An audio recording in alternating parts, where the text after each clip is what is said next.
विश्व हिंदू परिषद के केंद्रीय अध्यक्ष सोमवार को नागौर पहुंचे। यहां शाम 5 बजे प्रबुद्ध जन संगोष्ठी को संबोधित किया।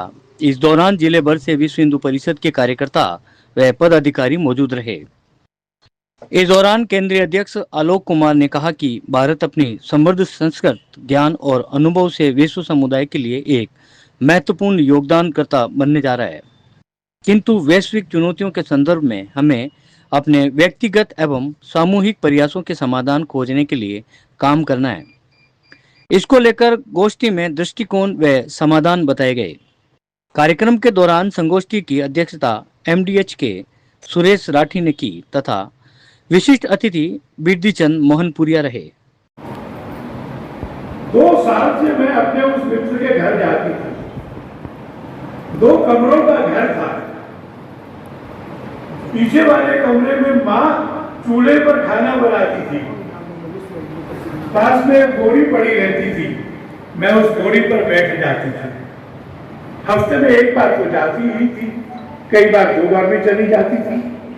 2 साल तो उसकी माँ ने मुझे हजरत मोहम्मद साहब का जीवन समझाया, घटनाएं बताई, कुरान के बारे में बताया, कुरान की घटनाएं बताई, उपदेश बताए, मुसलमानों का इतिहास बताया। और 2 साल में हर हफ्ते जाने का मतलब यह है कि ऐसा कोई 100-150 मौकों पर मैंने मोहम्मद साहब का जीवन, उनकी बहादुरी, उनकी सेनाओं की बहादुरी, उनके नातियों का बलिदान, उनके युद्ध, उनके कष्ट, उनका धर्म समझ आएगा।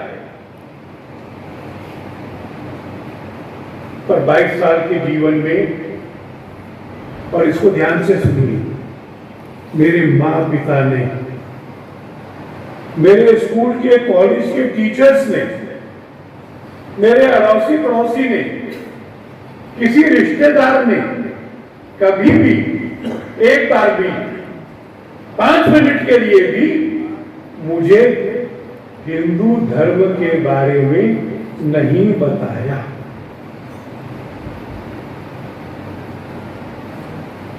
मैं भावनाओं में नहीं भागी हूं,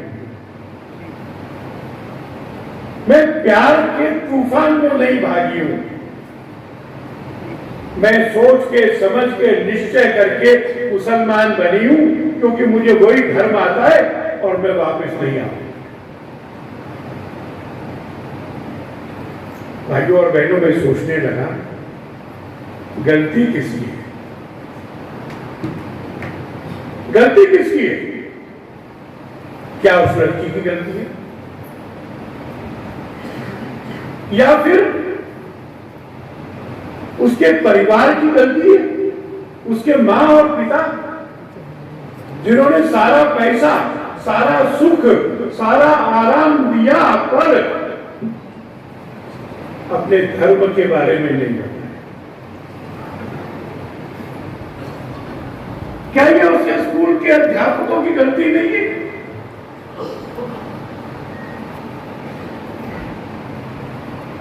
क्या धर्म को मानने वाले हम सब लोगों की गलती नहीं है? उसके प्रश्नों ने मुझे अपनी नजर में अपराधी बनाया और मुझे लगा सारे समाज की गलती है।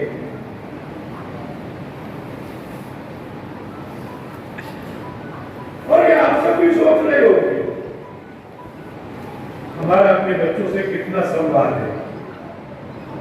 क्या हफ्ते में केवल एक बार भी हम लोग अपना फोन बंद करके, अखबार, टीवी, लैपटॉप बंद करके, टीवी बंद करके, खाना खाते समय इकट्ठा बैठते हैं? कभी बातचीत होती है इस तरह से? क्या कभी ऐसा हुआ कि हमने कहा कि तेरे को नाश्ता चाहिए, पर तू हिंदू है ना बेटा? हम हिंदू पहले अपने मुंह में जूठा नहीं डालते। जा ये गिलास पानी ले ले और तुलसी को पिला करा। 1 गिलास पानी तुलसी को रोज पिलाओ, उसके बाद में कुछ मुंह में डालो, ये बताने से तुलसी का महत्व और वनस्पति जगत से प्रेम। घर की पहली रोटी मंदिर को नहीं, माता पिता को नहीं, सास ससुर को नहीं, बच्चों को नहीं, गाय के लिए। और नीचे रिक्शा आ गई, उस रिक्शे की घंटी बज रही है, वो गौशाला की गाय है, बेटा ये रोटी देकर आ। आसान तरीके हैं ये उसको बताने के कि हिंदू का और दूसरे का फर्क क्या है। पहली रोटी गाय के लिए, ये सारा वनस्पति जगत, ये सारा जीव जगत, ये हमारा परिवार है, हम उनको खिलाकर खुद खाते हैं। कभी ऐसा होता है ना कि रामलीला दिखाने गए, आधा घंटा दिखाई, झूले झूले, चाट पकौड़ी खाई, उसको एक धनुष खरीद के दिया, रास्ते भर वो पूछता आएगा या आएगी, धनुष क्यों, राम कौन है,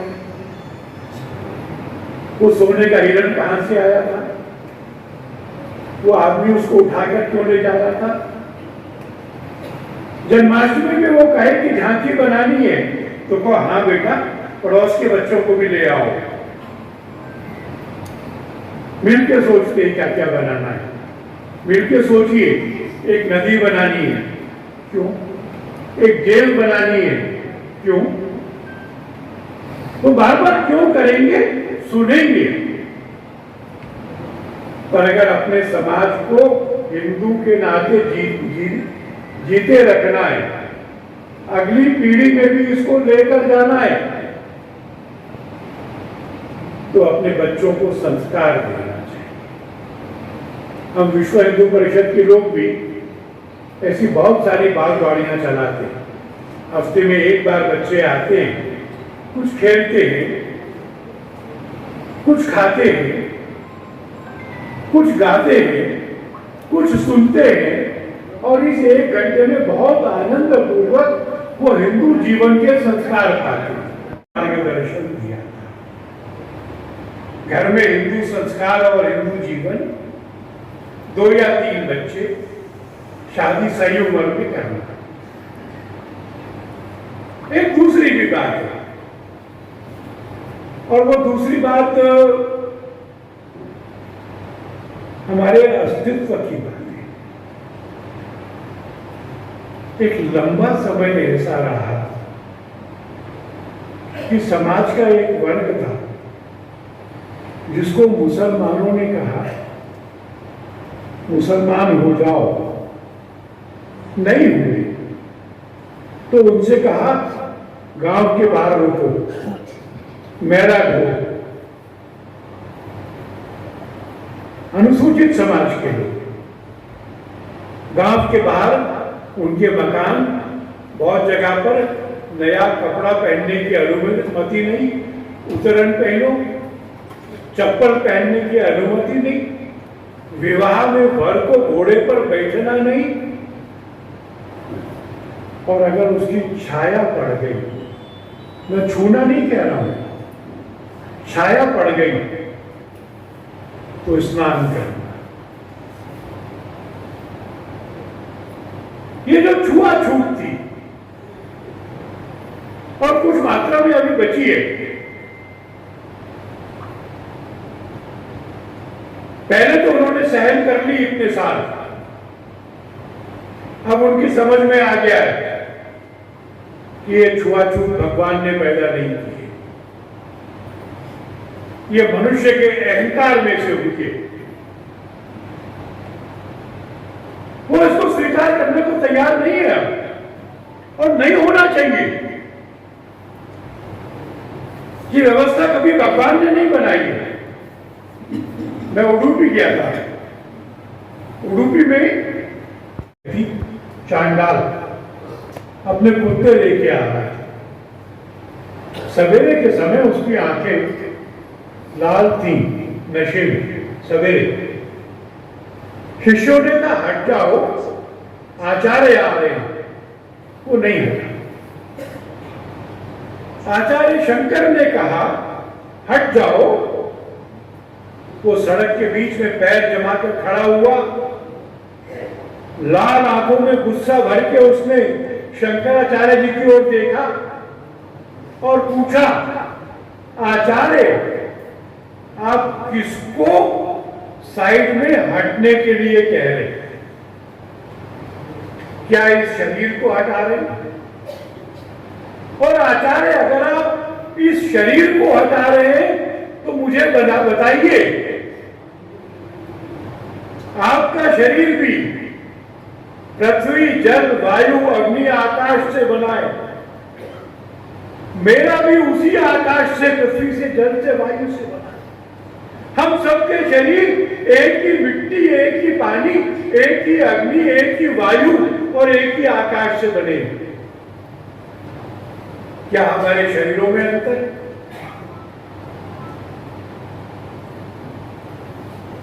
और आचार्य अगर आप मेरे शरीर को हटने के लिए नहीं कह रहे, मेरी आत्मा को कह रहे हैं, तो कृपा करके बताइए कि आपके हृदय में विराजने वाला ईश्वर और मेरे हृदय में विराजने वाला ईश्वर ये क्या अलग अलग है? वही राम और वही कृष्ण, वही हनुमान और वही शिव, शरीर भी उसी मिट्टी का, आत्मा भी है एक भगवान की।